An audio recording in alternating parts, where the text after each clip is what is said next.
જામનગરમાં ચૂંટણીનો રંગ ચડ્યો. વોર્ડ નંબર 9માં આમ આદમી પાર્ટી દ્વારા મધ્યસ્થ કાર્યાલયનું ઉદ્ઘાટન. જનતા માટે બદલાવના વચનો. ગુજરાતભરમાં સ્થાનિક સ્વરાજ્યની ચૂંટણીનો માહોલ દિવસે ને દિવસે ગરમાતો જઈ રહ્યો છે. ત્યારે જામનગર શહેરમાં પણ રાજકીય હલચલ તેજ બની છે. ચૂંટણીને હવે ગણતરીના દિવસો બાકી છે અને દરેક રાજકીય પક્ષ પોતપોતાના પ્રચારને વધુ અસરકારક બનાવવા માટે વિવિધ કાર્યક્રમો યોજી રહ્યો છે. આ જ સંદર્ભમાં આમ આદમી પાર્ટી દ્વારા શહેરના વિવિધ વોર્ડોમાં મધ્યસ્થ કાર્યાલયો શરૂ કરવાની પહેલ હાથ ધરવામાં આવી છે, જેને લઈને કાર્યકરો અને સમર્થકોમાં ભારે ઉત્સાહ જોવા મળી રહ્યો છે. જામનગરના લીમડા લાઇન વિસ્તારમાં આવેલા વોર્ડ નંબર 9માં આમ આદમી પાર્ટી દ્વારા મધ્યસ્થ કાર્યાલયનું ભવ્ય ઉદ્ઘાટન કરવામાં આવ્યું હતું. આ પ્રસંગે સ્થાનિક રાજકીય આગેવાનો, કાર્યકરો અને મોટી સંખ્યામાં નાગરિકો ઉપસ્થિત રહ્યા હતા. કાર્યક્રમને તહેવાર જેવો માહોલ આપવામાં આવ્યો હતો, જેમાં ઢોલ નગારા, ફુલહાર અને જયઘોષ સાથે ઉમેદવારોનું સ્વાગત કરવામાં આવ્યું હતું. આ કાર્યક્રમમાં શહેર પ્રમુખ રાજેન્દ્રસિંહ જાડેજા ઉપસ્થિત રહ્યા હતા અને તેમણે કાર્યાલયનું ઉદ્ઘાટન કર્યું હતું. તેમના સાથે વોર્ડ નંબર 9ના ઉમેદવારો સુનિલભાઈ આશર, રાજુભાઈ લાલન, કૃપાલીબેન અને જ્યોતિબેન પણ હાજર રહ્યા હતા. તમામ ઉમેદવારોને બહુમતીથી જીતે તેવી શુભેચ્છાઓ પાઠવવામાં આવી હતી અને કાર્યકરોને વધુ સક્રિય બનીને પ્રચારમાં જોડાવા આહવાન કરવામાં આવ્યું હતું. ભારત માતા કી જય. હું રાજેન્દ્રસિંહ સોઢા, આમ આદમી પાર્ટી શહેર પ્રમુખ જામનગર.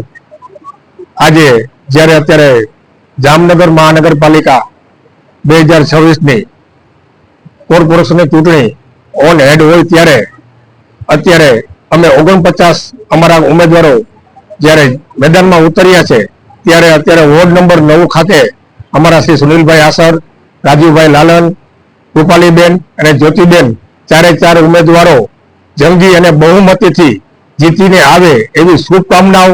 વિશેષમાં આવનાર દિવસોમાં સંભવત કોર્પોરેશનમાં અમારી સરકાર બની તો જે અત્યારે ભ્રષ્ટાચાર થઈ રહ્યો છે તે સદંતર એની રોક લગાવવામાં આવશે.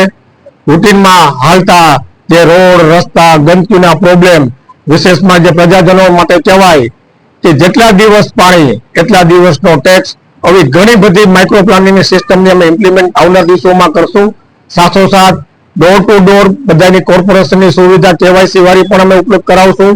તદુપરાંતમાં વોર્ડ વાઇઝ એક મોહલ્લા ક્લિનિક, એક આરોગ્ય વ્યવસ્થિત કેન્દ્ર, એક ટેકનોલોજી સુવિધા વાળી કહેવાય જે શાળાઓ, તદુપરાંત એક ગાર્ડનનું પણ આયોજન કરવામાં આવ્યું છે. એટલે મારી જામનગર શહેરજનોને, પ્રજાજનોને નમ્ર વિનંતી છે કે આવનાર દિવસોમાં અમે જે અમારી સાથી ટીમ જે કોર્પોરેશનમાં બિરાજમાન થાય એના માટે આપના જનાદેશના આશીર્વાદ સાથે આપને હું હૃદયપૂર્વક ખૂબ અભિવાદન ને અપીલ કરું છું. ભારત માતા કી જય.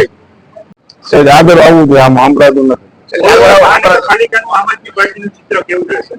ચોક્કસપણે સમગ્ર ગુજરાતમાં લોકો પરિવર્તન ઈચ્છી રહ્યા છે અને મજબૂત વિકલ્પ તરીકે હાલમાં આમ આદમી પાર્ટી, મને સંપૂર્ણપણે વિશ્વાસ છે કે મજબૂત વિકલ્પ તરીકે અને મજબૂત વિપક્ષ તરીકે ઉભરીને સ્થાનિક સ્વરાજની ચૂંટણીઓમાં આમ આદમી પાર્ટી ખૂબ મોટી જીત હાસિલ કરશે.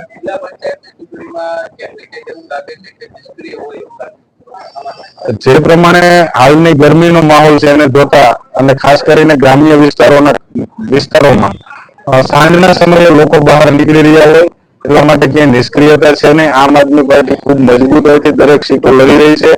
ગુજરાતમાં હંમેશા એક કહેવત હતી કે ત્રીજી પાર્ટી ના હાલે, પરંતુ 5,500 થી પણ વધારે ઉમેદવારો આમ આદમી પાર્ટીમાંથી ચૂંટણી લડી રહ્યા છે અને અમને સંપૂર્ણ આશા છે કે આગામી સમયમાં આમ આદમી પાર્ટી છે એ ખૂબ મોટી જીત હાસિલ સ્થાનિક સ્વરાજની ચૂંટણીમાં કરશે. પાછલા 30 વર્ષના ભારતીય જનતા પાર્ટીના જામનગર મહાનગરપાલિકાના શાસનથી જામનગરના લોકો ત્રાહિમામ પોકારી ગયા છે.